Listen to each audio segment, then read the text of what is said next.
We're back. Hello. Hello.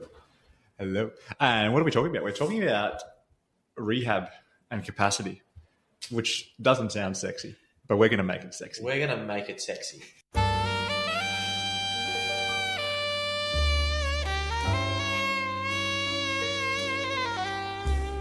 Because it's important. It is important. It's the... I feel we had this conversation the other day, and I feel like I don't know if it's maybe, again, with our clientele a little bit as well.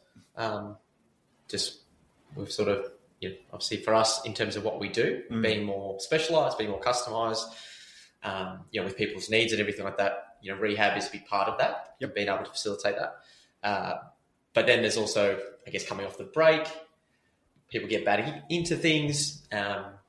There can be a little bit of niggles and everything like that, and just the body just feeling a little bit sore. So I thought it was a good topic to discuss. 100%. I think it's always relevant. And what I think is good as well with what we're going to talk about today is it's going to be a pretty different take to what most people have heard when it comes to rehab.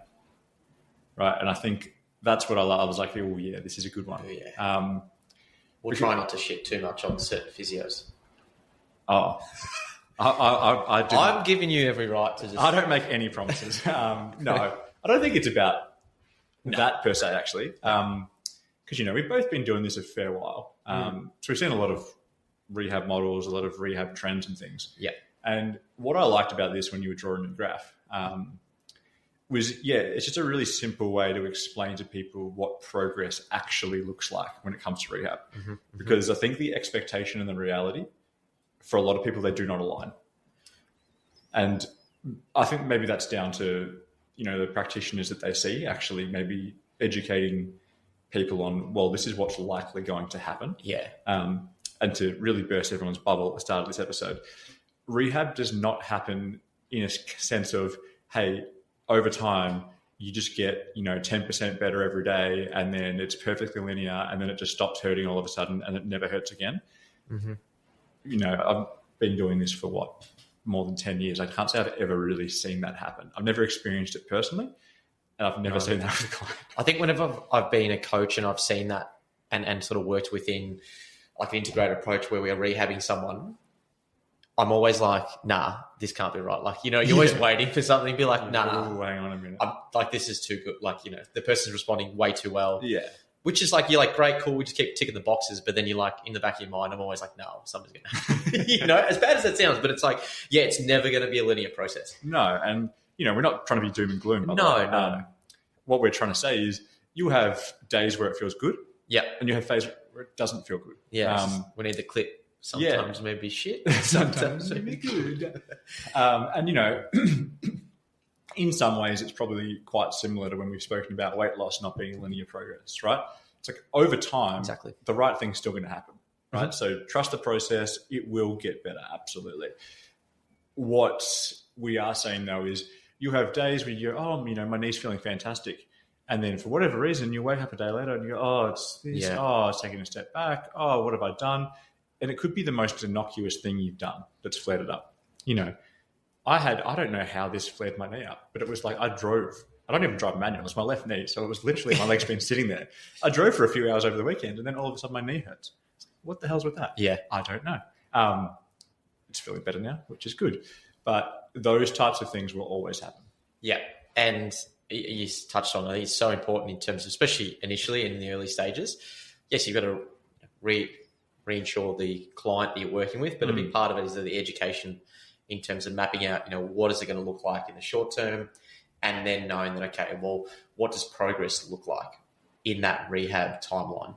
Absolutely. Because it's not a matter of being in pain and then not being in pain as the only measures of success. There's degrees of pain, right? Yeah, exactly. So yes, obviously we want to see the pain improve over time and then to get to the point where you're in no pain. That's, happy days, and that's what we're ultimately trying to achieve. But when you're, again, depending on what the injury is, when you're in that early stage, pain is going to feel like it's masking function in terms of, okay, what is the capacity of the tissues and everything like that. So, whenever there is pain, there is going to be inhibition of the muscles and everything to do what they ultimately need to do. And when we look at an injury in the nutshell is whatever the demands are. So whatever that task, whatever you've done has exceeded what the body can tolerate. Yeah, and I think that's a really good thing to highlight early on. Like that is universally true for all injuries, right? Yep. If you tear your hamstring, it's like, guess what? The load going through your hamstring exceeded the capacity of the tissue, so you tore it.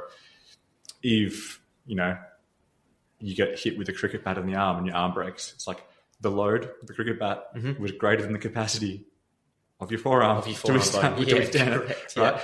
So, your ulnar radius is now broken, right? That's the same. I know they're different ends of the spectrum there, but it's still the same mechanism of how that injury has actually occurred. Yes. So like what our goal really of rehab is, we talk about this a bit, but it's to rebuild that capacity up, right? And it's the exact same process as any kind of fitness training, actually. Like we're always trying to increase that capacity.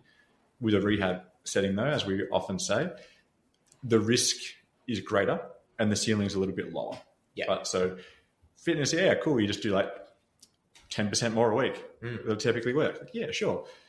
With rehab, we sometimes want to put a little bit more thought into just how we're actually going to move things forward. Yeah, 100%. And so, the graph that you were talking about before was one that we're looking like over time. And it was, you're increasing the capacity over time, but also then looking at pain decreasing over time. And initially, pain's going to be more, but what we're trying to focus on over time is increasing that capacity. And there's going to be a period, particularly, that acute to immediate stage, depending on what the injury is, that it's going to feel like you're not actually making progress. Yes. Where the pain's going to stay the same, but in that same time, we're going to be trying to increase your capacity. So as a result, increasing your overall function. Now, because pain feels like it's masking that function, straight away you in your mind would be like, oh, well, I'm still in pain, so it's not improving. But that is progress because I'm able to do more than I've done previously, but the pain level stayed the same. Yes. And that is money in the rehab. 100%. And I think from the start, it really highlights one of the biggest issues with, I don't want to say traditional rehab, but you don't want to wait for the pain to go away before you do anything. Yeah. Right? Because A, you could be waiting a while. Yeah. Realistically. Yeah. And B, we know complete rest is pretty much never the best course of action. But also, by doing that, the most likely situation is you rest, it feels better. As soon as you do something, it hurts again. So you stop and you rest till it feels better. And then, that cycle vicious just goes on forever. Yeah. So what Carl is saying there, at the start, and we're not saying, go balls to the wall in the gym. No. Obviously not. It's a very controlled situation. But what he's saying is, cool, let's just say your knee hurts at a 3 out of 10, for example. And it used to hurt a 3 out of 10 if you just walked around for the day. Hey, maybe you came in and you did a workout and you did some rehab exercises and you built the strength in your quads and yada, yada, yada, and it hurts at a 3 out of 10.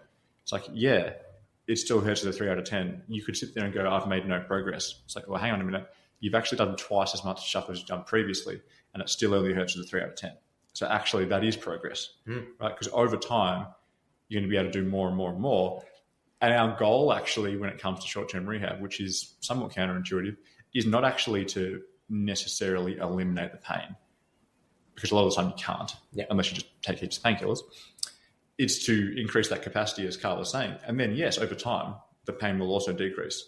But at the same time, you can do more. So you're less likely to then re-injure it and go back into that vicious cycle of starting from square one, not being able to do anything in pain. Yeah.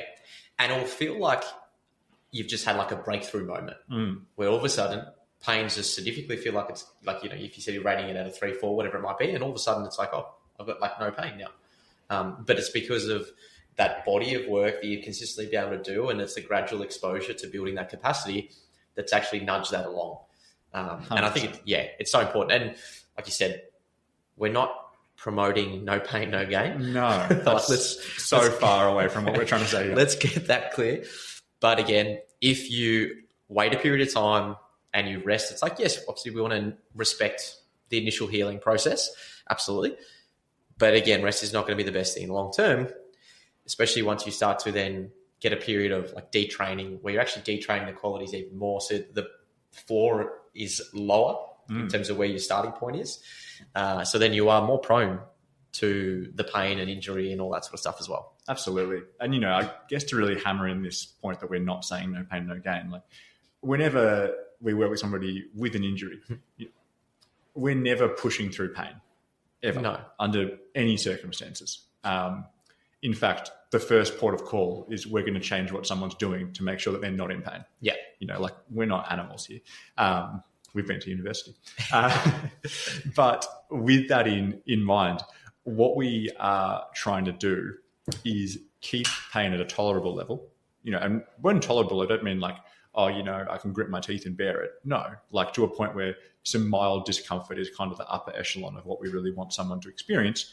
And over time, as Carl's saying, can we increase the overall capacity, right? And the best part of doing that as well, and the way that I like to explain this to people, not that you can give rehab timelines, right? But for the point of this exercise, if we can say, hey, it'll be 8 weeks till this starts to feel good again. It's like, cool. So you've got 8 weeks either way. Would you rather, in 8 weeks' time, have spent this 8 weeks sitting on the couch, eating Doritos, being depressed, you've probably put on 5 kilos, all the rest of it, or, right, yeah, we can do the rehab stuff, but also we could do X, Y, and Z. We've spoken about it before, the trainable menu, like what can we still focus on? What progress can we make? So that in 8 weeks' time, you're fitter, right? You're stronger. You've actually built up some strength in the surrounding areas, so you're less likely to injure the thing again.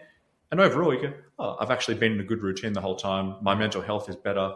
Everything's better, right? So that's a big part of this as well. Yeah, I think you touched on in terms of your mental health. Oh, massive. Like we've injuries suck. We've experienced injuries ourselves, and we can empathise with a lot of our clients as well who are going through pain and not able to do what they want to do and feel limited by their body. Absolutely. Because it can take you to some pretty dark places, and it can feel like a really lonely process. So for us, it's making sure that they feel supported and they're in the right environment, that we can then, again, gradually over time, rebuild not only the capacity, but more so the confidence. Absolutely. Yeah, I think I couldn't agree with that more. Yeah. Just confidence in the body and confidence that you can still do it. Yeah. Because the first There's always doubt. Absolutely. 100%. No matter how, it's not like we don't know all this stuff, right? But we'd be lying if we didn't have those same mental spirals of my knee hurts. Oh, everything's the world's over. Yeah. Particularly back pain, I think, is the big one for that. Yeah. You tweak your back in some way, shape or form and your brain automatically goes to oh God, it's going to be weeks on the couch, heat packs and I'm going to have to get someone to help me tie my shoes. I know, yeah. We've all been there. Mum's getting me dressed again. I didn't think I'm not a baby anymore. And it's, especially with the rehab process, you going 2 steps back to take 1 step forward, it's progress as well. It's very much a part of it. And then sometimes you've just got to, leave the ego at the door and be like, this is going to be the best thing for me long term. 100%. And I think when we're working with clients for this process as well, and I know it's something that I'm very deliberate with, I know you are too, it's how we, I guess, present the entire situation, the language that we use. Because most of the time, all the language with rehab and injuries, it's always negative. Yeah. Right? It's always, you can't do this, you can't do that. Go do this stuff at home. Nobody wants to just sit there on the couch doing, 3 sets of 25 with a band with, some exercises that are squiggled on a piece of paper. Chair.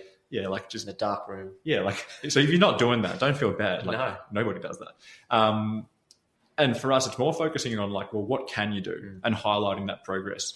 And it goes back to this capacity thing. It's, it's very easy when you're in pain to be like, it's not work, can't do anything. But having someone highlight, be like, well, last week you couldn't do it. And this week you have done it. And we haven't gotten any worse. Massive step forward, right? Because you need that made really obvious for you when you're in that, and we've both been injured playing football, for example. And you get and it's like, yeah, it's just football, but in the moment, obviously, you get a little bit consumed. Yeah, that's your life. Like, it's all over. Yeah. And you need someone going, nah, look, you're making progress. Like, cool, we're heaps closer than we used to be, etc. And I know we both try and do that quite a lot with people. It's like, hey, you are actually making progress. Yeah. And I think what you said before is an interesting one too, with all of a sudden, it's like overnight, and it reminds me, what's that quote? It's like, it took me, 20 years to become an overnight success. All those like famous business people, you get Elons and stuff. And rehab's probably quite similar. Yeah. So people are like, oh yeah, and all of a sudden it just felt amazing. It's like, it could have just been a period of time that the tissue needed to heal. There's that. But it'll often feel that way because you'll be doing the things, doing the right things, and feeling like you're getting nowhere. And then all of a sudden, all the stars align. But it's like, it's not just a magic day, right? No, it's the accumulation of all the work that you've put in, all the exercise that you've done, like all the hard work and stuff, paying off all of a sudden. And within that, like, the goal most of the time for rehab is not for someone to necessarily feel better. This is my view anyway. Yep. It's for them to forget about the pain. And that's what we'll find most of the time. It's not like someone goes, oh, my back's feeling brilliant today. Right? People don't have that conscious thought. What does happen is, like, you ask someone how it's feeling and they go, oh, I haven't really thought about it. It's like, great, because that's what normal is, right? Normal is not you sitting there consciously going, gee, my body feels good today. Like, nobody has that thought. No. It's like, but it doesn't hurt, so you don't think about it. Yeah. So most of the time, that's like the light bulb moment somebody you have. Oh, how was the weekend? Yeah, it was good. So I did this and I did that, I went for like a hike or whatever. You're like, oh, cool. Like, how's the back? Oh, didn't really think about it. It's like, great, you went for a hike on the weekend and you didn't think about your back hurting. Yeah. Cool. Our mission is accomplished. Yeah. It's like music to my ears when Pep says that. Or when you have that, they have that pause, you're like, great. Yeah, you're like, oh, hang on a minute. Yeah, because if you've got to think about it, it's fine. Yeah, exactly. Like, ultimately, it wasn't a pressing issue. No, that's it. And that's pretty much what's going to happen. Like, over time, as you were saying, like, there's not going to be this necessarily magic moment. It's just, you can start doing more and the pain starts to decrease slowly over time. And then you get to this point where it's like, oh, I did all this cool stuff. And, oh, yeah, it didn't hurt. Even, like, who were we talking about before? In the previous podcast, Beck with the mulch. Yes. She was like, oh, yeah, I did it. And then I was thinking, oh, maybe my back will hurt from this. And then it didn't. It's like, yeah, perfect. Yeah. Right? Because that's essentially how it works. And it's all we talk about, the whole pain science, like past experiences, like that. Yeah. That fear of movement because, previously this is where I got hurt and all that sort of stuff. So, yeah, that's another episode for another day. That's a rabbit hole. Yeah, absolutely. No, I think it's great. And I think if listeners are tuning in and they're currently experiencing persistent pain, one thing you can do to, again, assess progress with your pain and know that you're on the right track is the pain scale and being able to track a trend over time. And what we like to do with our clients is essentially take 3 measurements. Again, it's going to be a subjective thing on a scale, but we're going to get an objective number to be able to see that trend over time. And hopefully, again, that's trending in the right direction. Regardless, it allows us to be really proactive in the actual rehab and then training process to make sure that we're really guided with actually how you are responding, which is then going to guide us with the next move when it comes to your training in an individual session, training week, training month, whatever it might be. So for those who don't know the pain scale, it's a 0 to 10 or 1 to 10. Doesn't matter at the end of the day. I think there's 1 to 10 is the one that people use, and 10 being the worst pain you've experienced, 1 being absolutely nothing.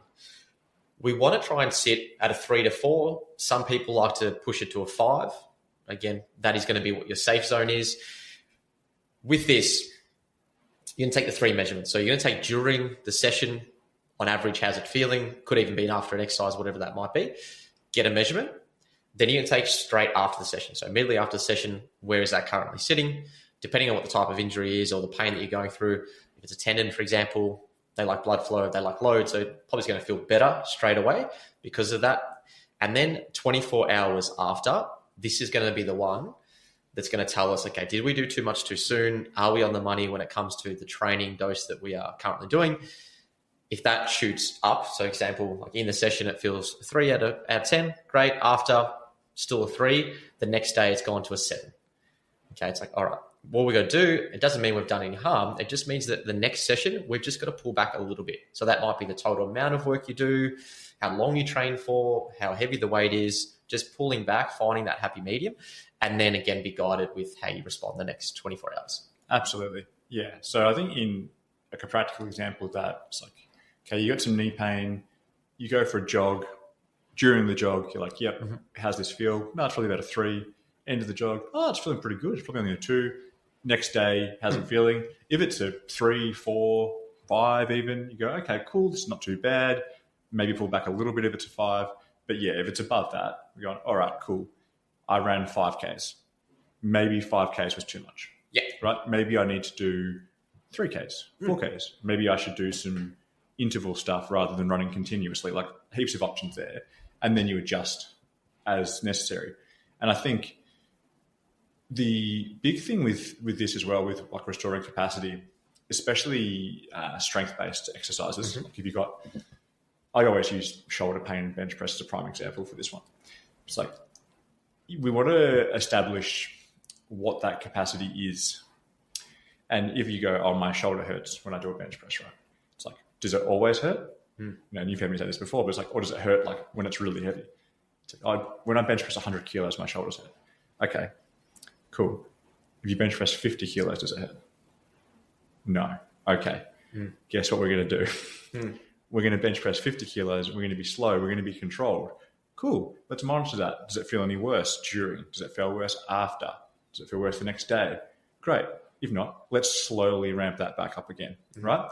And I think a lot of people are scared sometimes, like, oh, I can bench 100. Why would I go back to bench 50? It's like, well, because sometimes you have to do less for a little bit to rebuild that capacity back up in order to continue to do more, right? Yeah. So there's some, I guess, practical examples of how you could put those scales, you know, to use day to day.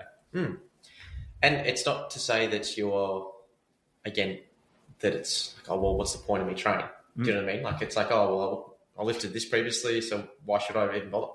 It's like, well, you know, again, it's that one step back to take 2 steps forward. Same idea. It's the total cumulative of what you're going to do that's going to be the most important thing in the long term, particularly when you're working around pain and niggles. 100%. And, you know, the reality is, as much as some people don't want to take that step back, it's like, well, you've got an injury, right? So you can either take the one step back now and then go back to making steps forward, or you can keep on trying to push forward, and then you'll be making a whole bunch of steps backwards, and that'll be done for you because you'll just have a worse injury. Yeah. And the reality is, unless you're wrapping yourself in cotton wool, you know, you're going to experience pain. Like, unless you've, again, wrap yourself in cotton wool or just sit on the couch. They can still, but I mean, you'll still be in pain then, right? Like, yeah, exactly. Yeah. And if that's not you, I'd love to meet you and have a chat. Just shake your hand. Maybe you can rub off on me. But it's one of those things where it's again, silly for us to think that it's not something we'll have to manage at some point. So knowing how to actually, I guess, modify that and then adapt the plan on the go is really important. Absolutely. You know, and I think to maybe add to that last point as well, like a lot of the time when we're dealing with people in pain, it's not an injury that they've actually had, you know, caused in the gym or playing sport or exercising. You know, like how often do we see like neck and shoulder issues from people like just their desk job? You know, like got that many people with a tennis elbow. None of them play tennis, right? It's like, you know, using the keyboard, using the mouse, poor posture, stuff like that. So the same rules apply then. And in fact, it's like, well, we're saying, well, you actually need to do some consistent exercise to build up some capacity in these areas so that, you know, your job and your posture doesn't actually cause injuries in the future. But yeah, it's not just a, hey, I'm injured from exercise situation. It's actually universally true. Yeah. What else was I going to add? On the pain scale as well. Don't come in and tell us that your elbow pain is an 8 out of 10 on this pain scale. Like, it's not. Nah. Like, unless your arm has been cut off, right? Like, that's what I try and say to people sometimes, because most people are pretty good, right? They'll give you a number and you go, yeah, that tracks. It's like, if you walk in, right? You walk in to see us. It's like, how's your knee pain? It's a 9 out of 10. It's like, it is not a 9 out of 10, or you would not be walking. You would not be smiling. Nah, it's quite fun. Like, again, it's all relative. I just want to know, like, I'm not going to. How good is your life been? This is a 9 out of 10. A bit sheltered, that's right. Women are usually pretty good at it, especially are like, listen, obviously we don't know anything about it. We have not, and we're never going to experience childbirth for ourselves. Yeah, pain threshold. But for mums, it's like, cool, you can usually rely on them because like worst pain you've ever experienced, and you know where their mind's going. It's like, okay, childbirth. And they'll come back and they'll be like, bad back injury, and they'll be like, to 4 or a 5. And you're like, okay, this person's probably reliable. But sometimes you get someone, it's like, it's a sprained wrist. It's surely not a 9 out of 10. But that's just my rant over. And it's funny with clients, and we're very observant, like especially with the rehab side of things. If we're taking someone through their rehab journey, we're very observant. Yeah. So everything for us is a screen. Yeah. As soon as they walk in the gym, I'm like, okay, how's their walking gait? Oh, they're labouring a little bit. Okay, if it's a knee thing or something like that. Yeah, you can tell if someone's in discomfort. Yeah, exactly. So straight away I'll look and I'll be like, okay, they're moving better than they were a week ago. Yeah. So, when I ask how they're feeling and, what their pain is at, if they give me a higher number, I'm like, you're full of shit. Bullshit. I call bullshit, no. Yeah, don't bullshit a bullshitter, right? Correct. I saw you walk in. 100%. Saw you doing cartwheels in the car park. Yeah, exactly. We'll finish on that classic. Yeah, don't bullshit the babe scale, but it is very useful. It is. But no, I guess if we're going to quickly sum that up, the take-home would be, when it comes to rehab, when we're thinking about progress, it's not just, hey, it feels better. Yes. It's like, what can I do now? Yeah. Yeah, exactly. It's like your pain can stay the same, but you're doing more than you've previously done. Now, that is a massive tick because you were tracking in the right direction. And I think it's important to know from the start, have the end in mind. So where are you going? And then sort of break it down step by step. So, okay, if there is a hiccup, which is, again, we talked about a bit being a not linear process, then it's, no, we're still working towards that, but we're taking one step to then be able to take 2 steps forward again. So that's just part and parcel. Absolutely. I like it. I reckon we leave it there. Yeah. And rest isn't best. Rest is not best, no. So, nah, don't say. Yeah, or I'll say it. GPs. Like, obviously, they're really good at what they do. I'm not going to question that at all. But the advice of just, again, it's a very old school mindset, I think. Yeah, take some Panadol, Osteo. DP. Yep. A few weeks on the couch. Yeah, just rest. You should be right. And then just go back to what you're doing. Yeah. Yeah. Yeah, we're stereotyping here, obviously. Yes. Because there are some that are very good. Oh, amazing. But it's like, injuries, ask for a referral to a sports doc or a sports physio, and weight loss advice from GPs. Like, they're real good at telling people they should lose weight, real bad at actually helping them. Yeah. It's like, doctor told me I should lose weight, so told me I should go for a jog. It's like, come on, guys. Come on. Help us. Yeah. Help us help you. Yeah. And that's where it comes back to, the communication, the language, the educating is really important. So, again, when in doubt, don't go to Mr. Google. Go to a trusted source, and they can show you the path. 100%. Thank you for tuning in to the Performance Hub podcast.